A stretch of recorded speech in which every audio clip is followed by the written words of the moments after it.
नाज़िन सॼी सिंध जी नवाबाद में भी महंगाई जो जिन बोतल में बाहर निकली आयो है। आम वापे जी शयुनि जे अघनि में गाटे टोड़ वाध सबब आवाम परेशान है। इन हवाले से वीडियो लिंक ते मौजूद है मोतीराम जी मोती।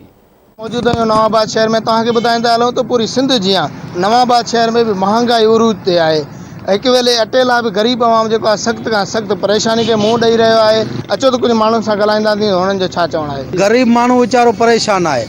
उन खां पोइ ॾिसो त हर माण्हू इहो ई चए थो यार मरी वञूं जान छुटे। अटो आहे 70 रुपया किलो, खंड 100 रुपया किलो, ऐं उन खां पोइ भाॼी पुछा कर टंडो आहे त वञी मीरपुर वञी ॿिए पासे वञी 60 रुपया किलो, 40 रुपया किलो। हिते उहा भाॼी 150 रुपया, 100 रुपया किलो, 160 रुपया एतिरो हले पई। गरीब वीचारा परेशान आहिनि। गरीब आवाम सां हिते अहिड़ी हालत आहे।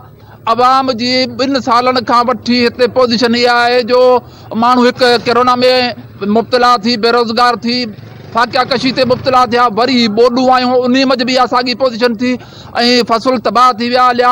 आवाम खे रिलीफ त को मिलियो ई कोन। आवाम एॾे अज़ाब में आहे, केरु पुछण लाइ तयारु कोन आहे।